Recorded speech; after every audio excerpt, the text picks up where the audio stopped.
Donc, tout d'abord, bonjour. Je vous remercie déjà d'être venu. On ne pensait pas qu'il allait y avoir autant de monde, en fait. Donc, je me présente. Je m'appelle Stéphane et avec Nicolas, qui est lui en Master 2 de psychologie à Liège, en Belgique. On fait tous les deux partie des écuries d'Augias. Les écuries d'Augias, pour ceux qui savent, c'est une boîte de jeux de rôle, principalement, sauf que par l'intérêt des membres, dont nous deux, on s'intéresse énormément au handicap et par le jeu de rôle, on essaie de faire passer certains messages, notamment de déstigmatisation. Et en fait, ici, on va parler des maladies mentales dans les jeux de rôle. En fait, il faut se dire ici que je modifie légèrement mon introduction. C'est que cette conférence va se baser sur un témoignage, le mien. Pourquoi ? Parce que voilà, je le dis clairement, comme ça au moins il n'y aura pas de soucis. Je suis un ancien schizophrène. Que ce soit clair, c'est-à-dire qu'on peut guérir de cette maladie, la preuve, j'ai surtout aligné 3 mots, et c'en est une autre. Et en plus, Nicolas sera là aussi pour peut-être ajouter certaines informations. Donc en fait, toute cette présentation sera faite à partir d'un témoignage de ceux de mes anciens collègues en centre. Et voilà, donc on va essayer de parler de la folie au sens général du terme dans les jeux de rôle. En fait, on va passer par 2 points. Donc la diapo juste avant où j'explique plus ou moins, ou ce que je vais expliquer, ce que c'est la folie et comment on la retrouve dans les jeux de rôle. Donc on pense bien sûr à Cthulhu, etc. Et, et, et d'un autre côté, en fait, on va regarder où le jeu de rôle peut se situer dans le rétablissement des handicaps mentaux, parce qu'il faut savoir que, en tout cas pour moi et pour certaines personnes, ça les a aidés. C'est bête, donc c'est pas rentré dans un processus de thérapie, mais ça les a aidés. Et j'expliquerai comment, en fait, tout simplement. Donc, dans une première partie, je vais redéfinir ce qu'est une maladie mentale, mais je ne vais pas sortir les grosses définitions de psychologie. Peut-être que Nicolas, il interviendra par-ci par-là pour ajouter des choses un peu plus universitaires. Dans un deuxième temps, on va regarder où se trouve la maladie mentale ou la maladie psychique, appelez-la comme vous voulez, dans les jeux de rôle. Et enfin, on va se poser la question comment le jeu de rôle peut intervenir vraiment dans le handicap physique et comment je peux vous parler maintenant, en fait, tout simplement. La maladie mentale, en fait, pour le malade mental, il faut se dire qu'on a plusieurs notions. Le fou, alors là, c'est soit une référence au passé ou populaire, mais surtout dévalorisante. Chez nous, c'est assez, quand on dit t'es fou, il n'y a pas beaucoup de malades qui aiment ça. On va parler de déséquilibré. Alors ça, on entend souvent ça dans les journaux, bizarrement. Bizarrement, non. C'est que dès qu'il y a un meurtre, on parle de déséquilibré, alors que le type, il est juste malade. C'est un petit peu dommage. On va parler aussi de malade, handicap mental, malade, handicap psychique. Le malade mental, ici, on pense surtout à une déficience intellectuelle. Pour ceux qui m'ont vu, j'ai fait un doctorat de physique. Donc, niveau déficience intellectuelle, c'est pas que ça non plus. Et voilà. Et dans l'inconscient collectif, on est vraiment dans la notion du fou, du violent, de l'idiot. En fait, le malade mental, il a tout simplement, c'est tout simplement péjoratif quand on dit mais t'es totalement malade dans ta tête. Ça fait pas spécialement plaisir en général. Et en fait, on pense souvent à enfermer ou enfermer dans un asile. Et malheureusement, l'exemple le plus connu, c'est l'hôpital de Bedlam, qui a malheureusement bien existé. Souvent, quand il y a des représentations asilaires dans les jeux de rôle notamment, ou même ailleurs, on pense bien souvent à l'hôpital de Bedlam ou les fous, pardon de cette expression, mais on les appelait comme ça à l'époque. Ils étaient torturés, ils étaient enfermés, ils étaient enchaînés, et ça, c'était, je sais pas, au Moyen-Âge, c'est ça, Nicolas ? C'était plutôt avant 1860. Puisqu'on parlait de violence, en fait, il semblerait, quand on regarde les études, que même s'il y a une petite augmentation, en fait, les patients sont eux-mêmes plus souvent victimes, et quand ils sont eux-mêmes violents, c'est plutôt qu'ils ont une réaction au fait d'avoir été eux-mêmes victimes de violence, en fait.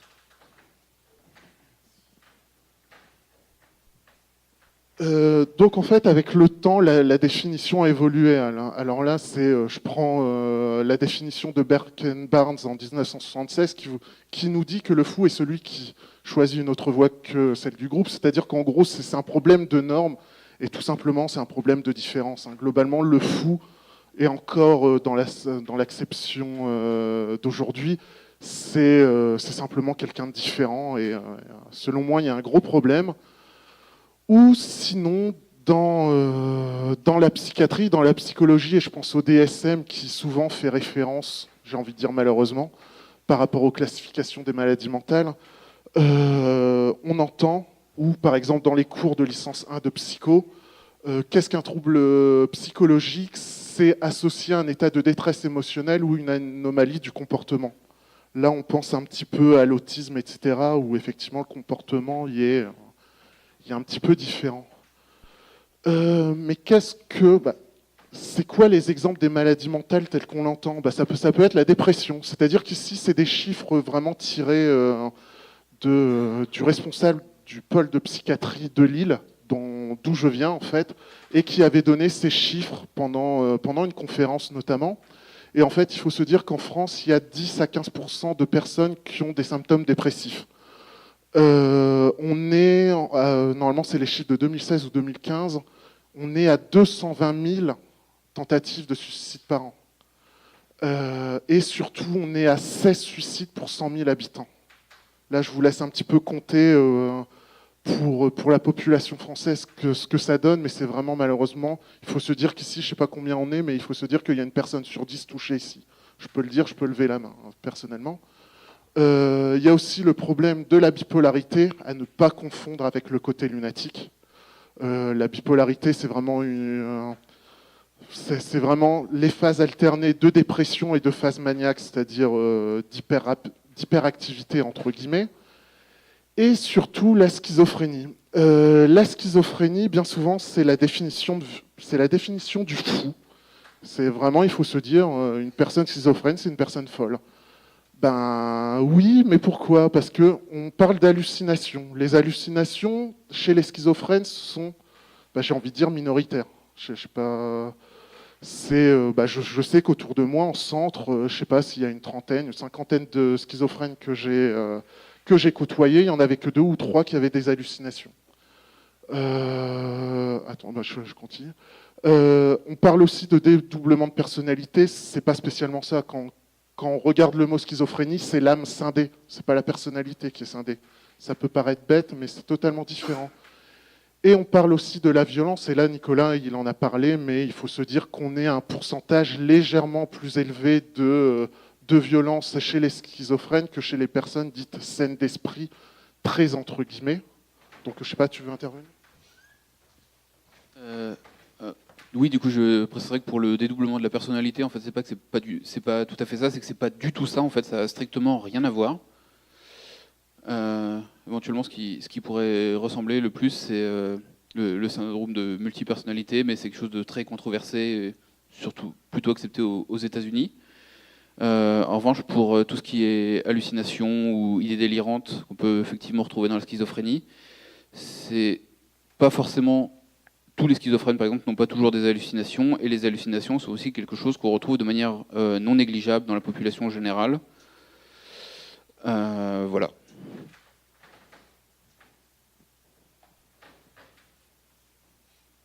Donc en fait, il faut se dire que maintenant, il y a de plus en plus de recherches, et notamment au CNRS, on s'aperçoit qu'il y a de plus en plus d'études qui montrent que les maladies psychiques ont une cause physique. C'est-à-dire qu'avant, beaucoup, on pensait que c'était une intervention divine, voire une punition, etc. Et en fait, on s'aperçoit que c'est un problème au niveau du cerveau. Ici, c'est une image que j'ai prise sur le site du CNRS, qui montre la substance blanche dans le cerveau, mais c'est vraiment grâce au progrès de l'imagerie cérébrale qui fait que on montre enfin que c'est une vraie maladie, notamment physique. Toutefois, en 2017, il faut se dire que le préjugé du fou, idiot et violent demeure. Et là encore, je l'ai vécu. Et sur ce coup-là, c'est pas qu'un témoignage, c'est aussi une enquête, là encore, de l'ancien chef de psychiatrie de Lille, qui a mené une étude, qui a mené une enquête et qui le montre tout simplement. Vraiment, il sort cette phrase. Ici, j'ai mis des images. Alors, c'était pour vous montrer. En fait, ça a été tiré d'une exposition qui s'appelait Asile des ombres à la lumière en Belgique. Et en fait, c'était un hôpital psychiatrique réhabilité en œuvre d'art, où chaque chambre des anciens patients, c'est assez glauque, je préviens, était une œuvre d'art. Et en fait, ça allait vraiment de la représentation de la schizophrénie ou de la dépression, ou vraiment quelque chose de très violent, mais pour soi, jusqu'aux besoins de liberté. Ça peut paraître bête, mais c'est quelque chose d'assez important quand même, je trouve. Et cette folie, en tout cas ces maladies mentales, on les retrouve dans le jeu de rôle. Et ici, je vais simplement lister 4-5 jeux de rôle. Pour ceux qui connaissent, ça va parler. Pour ceux qui ne connaissent pas, ça va un petit peu parler quand même, parce que Cthulhu, c'est un petit peu connu. Donc il y a l'appel de Cthulhu, il y a Patient 13. En fait, Patient 13, c'est un jeu où on joue des enfermés dans des hôpitaux psychiatriques, en gros. Donc là, on a vraiment l'univers acillaire derrière. Il y a les jeux des écuries d'Augias, donc pour qui on est. Alors bien sûr, on va faire un peu de pub, mais il y aura Crime, il y aura Wizin et donc Très sur Aide. Ici, on va légèrement décrire Crime et donc Très sur Aide. Et puis il y a des jeux même de science-fiction. Il va y avoir Eclipse Phase, et là encore, on va simplement le décrire rapidement. Mais c'est pour vous dire que vraiment la folie, ou en tout cas les troubles psychiques, on les retrouve partout. Partout. C'est que ça reste quand même un thème récurrent dans les jeux de rôle. Et puis après, il y en a d'autres. Je pense à des jeux même d'Heroic Fantasy auxquels on joue, mais on ne pense pas spécialement. Et pourtant, il est dedans. Dans les jeux de rôle, en fait, on retrouve ou plutôt comment ce thème de la folie, ce thème de la maladie mentale. Il y a d'abord le thème, comme je disais, des asiles. Je me mets bien jusqu'au milieu du XXe siècle, oui et non. Pourquoi ? Parce que j'ai parlé de Bedlam, donc les hôpitaux psychiatriques, les asiles comme on les appelait, jusqu'au Moyen-Âge, qui étaient, on enfermait le fou, on le torturait, etc. Lobotomie, je vous passe tout ce que vous voulez. Il y a eu, début du XXe siècle, il y a eu vraiment les électrocutions. Je ne sais pas si vous en avez entendu parler, mais il faut se dire que les fous, à un moment donné, pour les traiter, ont passé à l'électricité. Ce qu'on appelle l'électron maintenant, ça passe un peu mieux. Mais en fait, on leur filait simplement des coups de jus, et pas des petits. Il y avait aussi les systèmes de douche froide. Il y a eu les problèmes pendant la Première Guerre mondiale. Après, on pense au Troisième Reich, où ils ont été exterminés dès 1936. Il y a eu des centaines de milliers d'exterminations, de déportations, simplement parce qu'ils avaient une maladie mentale. Après, c'est lié également à quoi ? À la peur, à l'angoisse, à l'horreur psychologique. Il y a différentes horreurs. Donc, bien sûr, il y a l'horreur visible, vraiment les gros monstres qui fait peur, et puis il y a l'horreur cachée, psychologique, malsain. Vraiment, souvent quand on fait intervenir la folie, il y a énormément de malsanité derrière. On se sent mal à l'aise quand on est joueur au final. Et d'autres. Et là, je vais vraiment décrire rapidement 4 ou 5 jeux qui, moi, m'ont parlé. Personnellement, et là, c'est vraiment le principe du témoignage, c'est des jeux auxquels j'ai joué ou que j'ai même maîtrisé et qui m'ont parlé.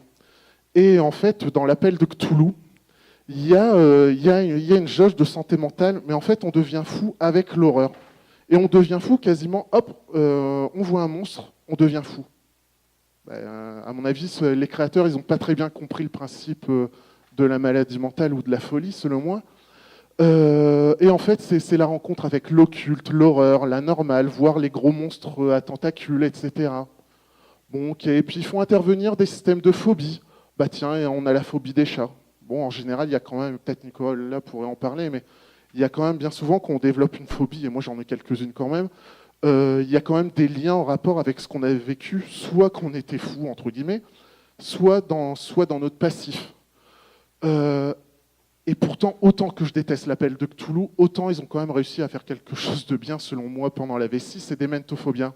Dementophobia, alors, pour moi, ça reste critiquable, mais au moins, ils font intervenir, ils donnent la réalité de la maladie mentale, ils donnent la réalité de l'histoire de la psychiatrie, tout simplement, et sans rentrer spécialement dans les gros clichés, qu'on le veuille ou non. Ensuite, il y a Crime. Crime, donc le jeu des écuries d'Augias, dont la dernière version est sortie il y a très peu de temps. Et en fait, là, sur ce coup-là, c'est un peu mieux fait, sans vouloir prêcher pour ma paroisse. Mais en fait, la santé, elle est mise à mal dès que l'une de nos passions, c'est-à-dire, il faut se dire que Crime, c'est la belle époque, 1870-1914. Et à cette époque-là, il y avait énormément de passions, il y avait énormément de ressentis. Il y avait des ressentis nationalistes. On pense à l'affaire Dreyfus, des ressentis racistes, vraiment. Il y avait... et en fait, dans Crime, la santé mentale intervient dès que ces passions sont mises à mal. C'est-à-dire que, par exemple, un antiféministe, s'il voit une femme médecin, ben là, il va pouvoir, entre guillemets, excusez-moi de l'expression, péter un plomb. Et donc, au final, on est loin forcément de cette horreur. C'est simplement, ben, on est troublé, la personne est troublée, et comme, j'ai envie de dire, comme les dépressifs, où au final, c'est un ensemble de troubles, et à un moment donné, ça fait déborder la goutte d'eau. Et là, en plus, ça va intervenir sur le roleplay, mais en plus, il va y avoir des descriptions des états psychiques et là réelles. C'est-à-dire qu'on voit que ben, là, c'est vraiment un tableau tiré de la V1. Et vraiment, dans le jeu, on retrouve ce type de tableau où on a des états névrotiques, états psychotiques, avec des colères pathologiques, hallucinations. On a vraiment du langage psychologique. Vraiment, bah, je ne sais pas si toi, Nicolas, tu t'y retrouvais. Peut-être que tu peux. Je dirais surtout psychologique de l'époque, en fait. C'est vrai que depuis, les classifications ont quand même évolué. Donc, par exemple, le terme névrose, on voit beaucoup à tout ce qui est psychanalyse, ce qui est quand même de moins en moins utilisé, à part en France. Donc, il y a quand même certains jeux qui essaient de faire en sorte que on se rapproche de la réalité du fou, j'ai envie de dire.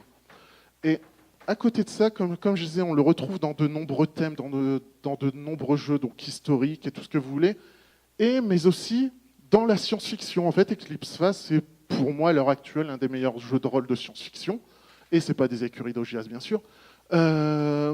Et en fait, ici, les troubles mentaux, et pas mentons, sont expliqués par le pitch du jeu, c'est-à-dire que la Terre est dévastée, les transhumains, donc il y a du transhumanisme derrière, mais une partie de la population est décimée, etc. Et en fin de compte, l'horreur, ou en tout cas la folie, se dégage déjà de ce thème, et j'emploie un terme que j'avais utilisé, malsain, c'est pour pas dire autre chose. Et en fait, le système de jeu est lié sur 3 points différents. Le stress, donc là vraiment qui se soigne, mais comme dans la vie réelle, avec le repos, la psychiatrie, etc. Et en les accumulant, on accumule des points de ce qu'on appelle des points de trauma, c'est-à-dire qui vont désorienter, qui vont donner en termes de jeu des malus aux joueurs, à leurs personnages. Et en accumulant les traumas, on va développer des démences, et qui peuvent provoquer cette fois-ci des troubles mentaux permanents. Et là, sur ce coup-là, on retrouve les termes que j'avais utilisés juste avant, donc la dépression, l'anxiété, etc. Tu veux peut-être ajouter quelque chose par rapport à Eclipse, vu que c'est celui que tu préfères? Oui, en fait, tout ce qui est trauma, il y a aussi quelques troubles psychologiques, mais c'est surtout là des symptômes, uniquement. Donc ça peut être... je sais pas, des tremblements par exemple, alors que les démons, ce sera vraiment des pathologies plus complexes, plus constituées. Et en tout cas dans le jeu, à chaque fois, c'est aux joueurs d'interpréter cet état qu'il subit. Ensuite, je vais parler d'un jeu, et moi personnellement, qui me parle réellement. En tant qu'ancien schizophrène, ça me parle réellement. Pourquoi? Parce qu'en fait, dans le jeu, le pitch, c'est globalement, il ne faut pas s'endormir, sinon on meurt. Pourquoi? Voilà, faudra lire le jeu sur ce coup-là. Et pareil, c'est un jeu des écuries d'Augias, donc je me fais là encore ma pub. Mais il faut se dire sur ce coup, pourquoi moi ça m'a parlé, c'est que y a une importance du manque du sommeil. C'est-à-dire que dans ce jeu, au plus la personne est fatiguée, au plus elle devient folle. Pour vous donner un ordre d'idée, le manque de sommeil ou les troubles du sommeil, À l'époque où j'étais au pire de ma maladie, je dormais 20 heures par jour. Aujourd'hui, je dors 4 heures. Donc voilà, c'est vraiment pour vous dire que le sommeil, et là encore, il y a des études qui peuvent le montrer pour ceux qui ont accès à la littérature scientifique, je vous conseille de lire un petit peu ça, c'est qu'on s'aperçoit qu'il y a une importance très grande des troubles psychiques par rapport au manque du sommeil. Et un autre point, moi, qui me parle, mais par rapport à la déstigmatisation que j'essaie de mener depuis quelques années, c'est que ici, la folie est une force de personnage. Et là, ça peut paraître un petit peu bizarre, mais en gros, au plus la personne devient folle, au plus elle développe des pouvoirs. On est dans le côté fantastique du jeu ici. Et pareil, hein, les titres en anglais, c'est notamment Don't Rest Your Head, Don't Lose Your Mind. Je traduis pas. Ensuite, on peut quand même se demander, malgré tous ces jeux et malgré tous ces points positifs ou négatifs que j'ai faits, on s'aperçoit qu'il y a quand même un certain nombre de points négatifs ou des problèmes, personnellement pour moi, hein, vraiment, c'est de temps en temps, je lis des choses, je suis un petit peu choqué, et je fais, mais il y a certaines personnes, maintenant, on pourrait limite les porter en justice quand même. Mais on peut se demander pourquoi, à défaut de mener des actions, on se pose des questions d'abord. On se dit, mais est-ce qu'ils ont essayé de parler à un fou ou un ancien fou pareil, fou avec des guillemets. Est-ce que tout simplement, c'est un sujet peu évident à rendre grand public ? Grand public, au final, ils réussissent à le faire simplement en prenant les côtés les plus sombres du jeu. Donc, en fait, au final, je disais beaucoup de bien de Dementophobia, qui est un supplément de Cthulhu, mais il y a quand même un truc qui me perturbe, c'est que l'affiche, la couverture, c'est tout ce que je déteste. Et pourtant, il faut l'ouvrir et on se dit, bah oui, ils réussissent à faire quelque chose de bien quand même. Après, il y a peu de descriptions en général ou d'indications pour un RP proche. Alors, je ne dis pas que quand on fait du jeu de rôle, il faut simuler la folie réelle, et je ne vous le conseille pas. Mais voilà, au final, il y a peu d'indications, et c'est là souvent où on s'aperçoit qu'ils sont à côté de leur clou. Après, il y a une réalité de la condition du malade mental sous-estimée. Alors j'en ai donné quelques exemples, et je vais quand même passer rapidement, mais il faut se dire qu'en 14-18, il y a eu les névroses de guerre, c'est-à-dire que forcément, avec toutes les horreurs qu'ils ont subies, je rappelle, je viens de Lille. Du côté de Lille, on a vécu la première attaque chimique avec le gaz hypérite. Il faut se dire qu'il y a quand même eu un certain nombre de névroses à ce moment-là quand même. Et je mets en avant ce livre qui est très bien fait, et pourtant c'est écrit par un spécialiste des maladies mentales. Mais voilà, c'est bien souvent, on est très loin de la réalité des maladies mentales, ou en tout cas de son histoire. Et donc on peut se demander si au final, la représentation qu'on a dans les jeux de rôle, elle n'est pas réductrice. Et même pour les jeux que j'aime bien, pour moi c'est un peu difficile de temps en temps d'y jouer quand même, parce qu'on rentre facilement dans les préjugés quand même. Mais on va essayer de réfléchir de manière positive sur ce coup. Donc à défaut de voir les problèmes, l'intelligence c'est aussi de trouver les solutions. Donc ici je mène quelques pistes de réflexion. Donc j'ai un petit peu réfléchi au sujet, et je me suis dit, mais est-ce que si on apprenait un peu mieux le vécu d'un malade mental, d'un malade psychique via des témoignages ou ce que vous voulez, est-ce qu'on ne pourrait pas avoir une meilleure immersion dans le jeu, que ce soit par une aide au roleplay, donc à la façon de jouer la folie, mais là encore ça peut être un peu casse-gueule, pardon pour l'expression, ou simplement développer des systèmes de jeu différents. Par exemple, Toulouse, ce serait à radier. Bon, j'exagère un peu quand même. Mais voilà. Après, pourquoi ne pas utiliser la perception du monde, pas spécialement fausse, mais juste différente? Ici, je prends vraiment l'exemple de la synesthésie, pardon. Je ne sais pas s'il y en a ici qui savent ce que c'est, mais c'est en gros ressentir les émotions par un autre système sensoriel. C'est-à-dire qu'un synesthète, s'il est heureux, il va peut-être voir des couleurs roses, etc. Et j'en ai encore entendu un témoignage il y a quelques jours, où la personne, si elle était triste, elle voyait du gris autour d'elle. Pourquoi pas utiliser ça ? Je me dis ça peut être quelque chose, ou simplement l'hypersensibilité ou l'hyposensibilité. Là aussi, ça peut être peut-être quelque chose de positif et pas de spécialement négatif. Et enfin, pourquoi ne pas voir l'idée du fou savant, ou en tout cas le fou qui réalise des grandes choses. Donc ici, je pense à Monsieur Einstein, je pense que dont tout le monde a entendu plus ou moins les travaux, le père de la relativité générale, entre autres, ou simplement, et là c'est un petit peu négatif, mais les dictateurs, les conquérants. Il faut se dire quand même, et surtout pour habiter à côté de la Belgique, il faut se dire que Napoléon est quand même considéré, à part en France, comme un fou. Ouais, on peut dire même un taré, je pense, hein, sans vouloir être méchant. Mais voilà, donc au final, bah, peut-être que la folie permet de réaliser quand même des grandes choses et pourquoi pas l'employer. Et ici, bah, j'ai mené ma réflexion au bout, je m'étais entre guillemets amusé à faire une sorte de pseudo-feuille de personnage par rapport à mon vécu. Pourquoi? Parce qu'en fait, chez moi, c'était surtout la raison et la passion qui buguaient. Voilà pour le terme. Et avec la santé. Alors là aussi, c'est un point sur lequel je veux intervenir, c'est qu'un malade mental n'est pas que malade mentalement. Il a énormément de symptômes physiques. Il est lié, par exemple, au tremblement. À une époque, on pensait que j'avais un Parkinson, hein, tout simplement. On me disait que j'avais des symptômes parkinsoniens. Bon, ok. Il y a énormément de prise de poids, il y a de la fatigue, il y a vraiment énormément de fatigue, parce que bah, la personne, il faut se dire que son pire ennemi, c'est elle quand même. Donc forcément, à force de lutter, à la fin, elle devient fatiguée.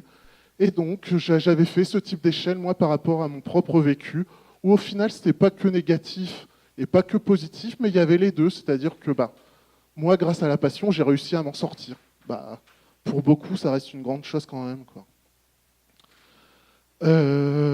Et maintenant, bah, vraiment, là, on va intervenir, bah, on va parler un petit peu de l'outil thérapeutique, mais vraiment avec le gros point d'interrogation qui se trouve là, et qui est, selon moi, quand même vachement important.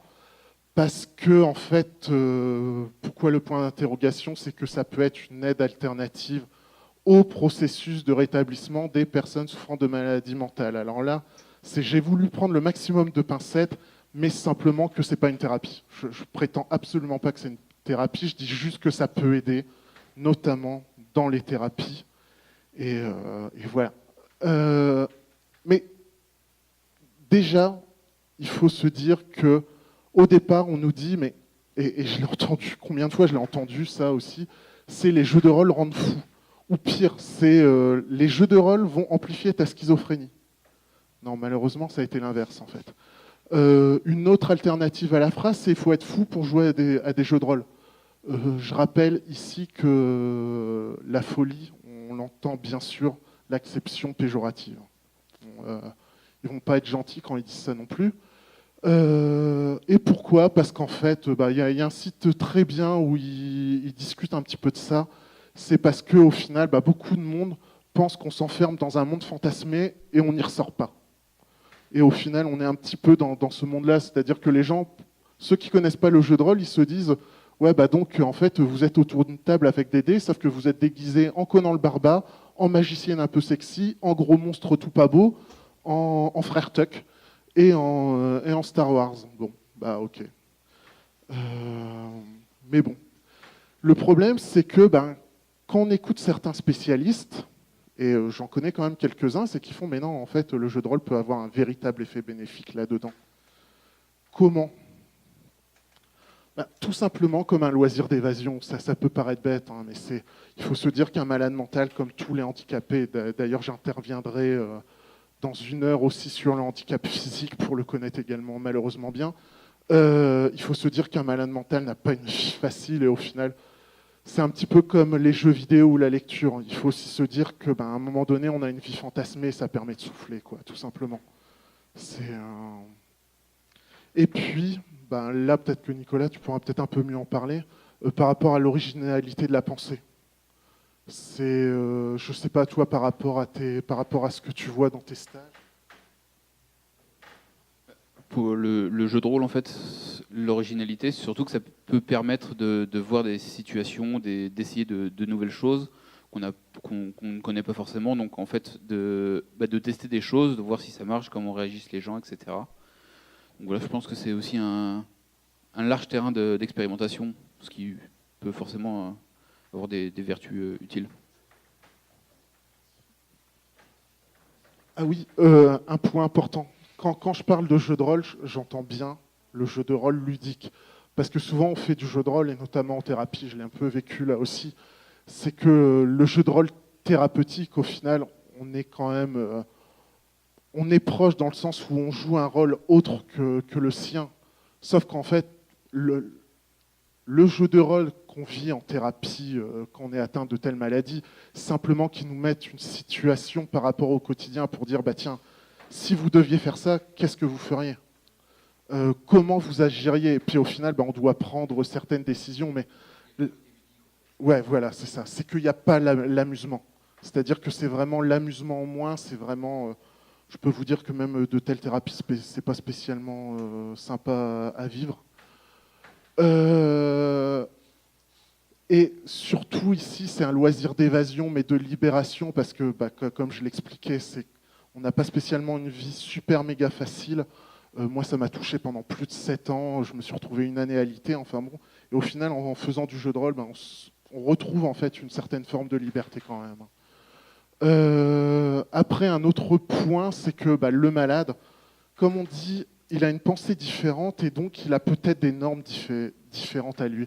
C'est-à-dire que lorsqu'il est MJ, et là encore je m'en suis servi et pas qu'un peu, c'est que la normalité, la normalité réelle, c'est-à-dire de notre vie tous les jours, bah, devient déviante dans le monde de celui créé.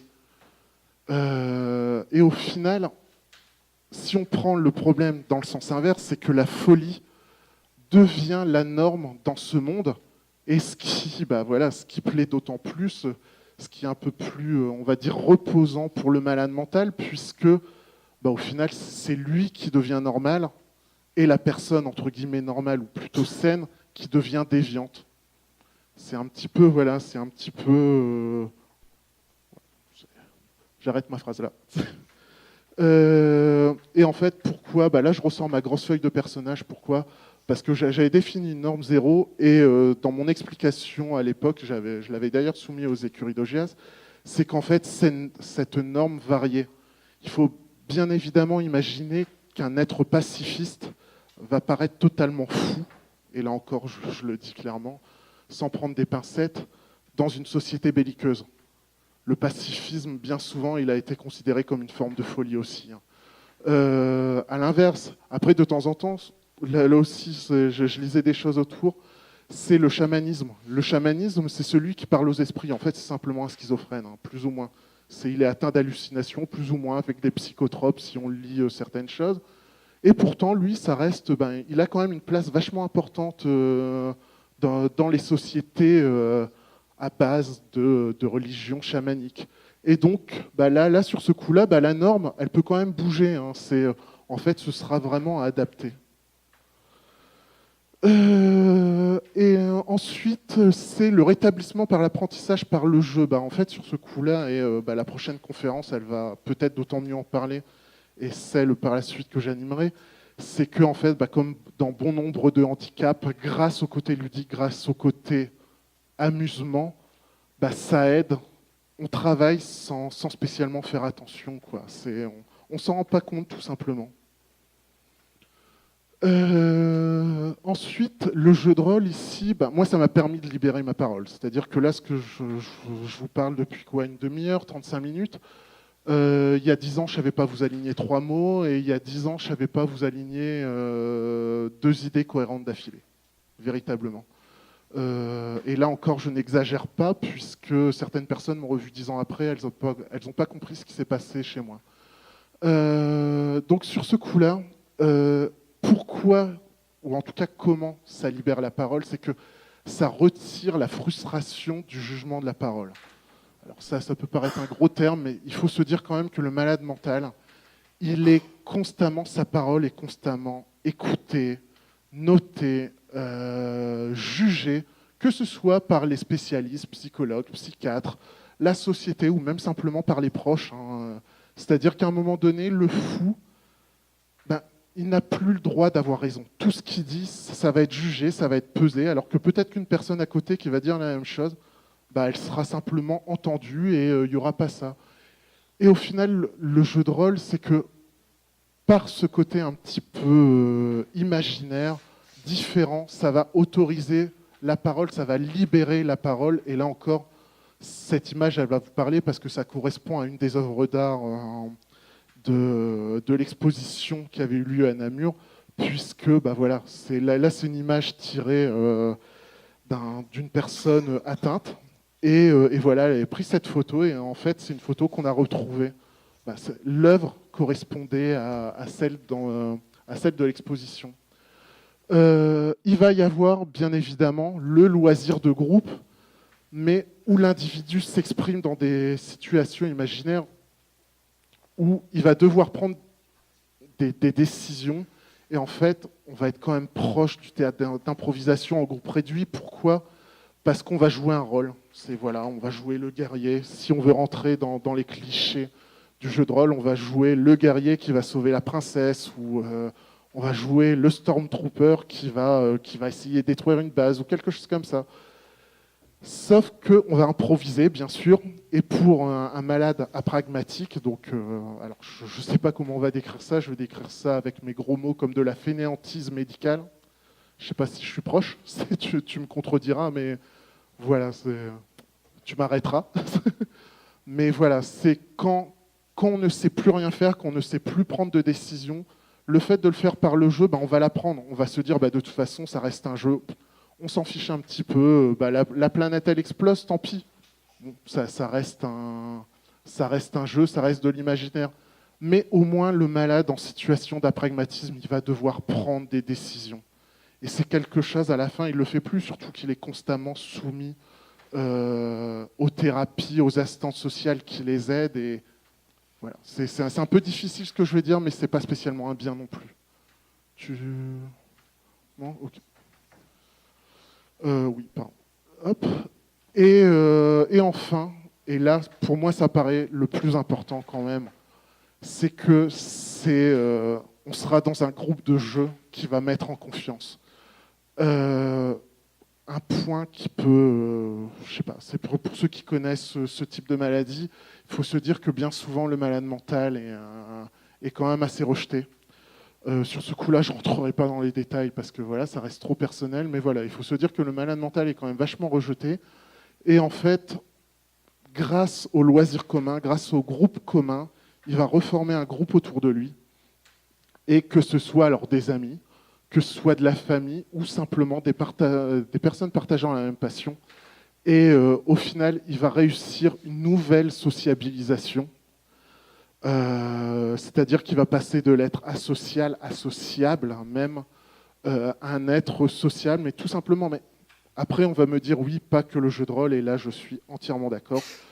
Mais on peut faire ça dans n'importe quel jeu. Mais le jeu de rôle, ça reste quand même un jeu, on va devoir parler, on va être en petits groupes, etc.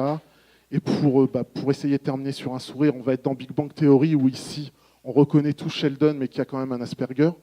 Et ça va être une réunion de fous, mais là, sur ce coup-là, pris avec un sourire. Et voilà, ils vont partager en tout cas un loisir commun et en société, entre guillemets. Donc, pour conclure, les maladies mentales, en fait, là, je résume simplement, hein, on les retrouve, ils sont omniprésentes ou en tout cas récurrentes dans les types de jeux de rôle, que ce soit historique, que j'ai montré de la science-fiction, avec malheureusement une vision peu valorisante de ce que j'ai vécu moi. Mais il faut se dire que, et vous le montrez ici, votre présence le montre ici, et je vous remercie une fois de plus, mais c'est que la société a enfin un intérêt de plus en plus grandissant envers ce type de maladie. Là encore, je disais, j'ai été touché par cette maladie il y a une dizaine d'années, et à cette époque-là, on nous dégageait vraiment. Et je sais pas si j'avais pu remplir de tels amphithéâtres. Et là, pourquoi le jeu de rôle peut aider ? Simplement parce que c'est un jeu social, etc. Mais c'est surtout un jeu. Et pour moi, c'est vraiment le point essentiel. Et j'interviendrai encore dessus dans une heure, quoi. Donc merci à vous. Si vous avez des questions, n'hésitez pas, on est là pour ça. Et Nicolas, il est plus là aussi pour ça.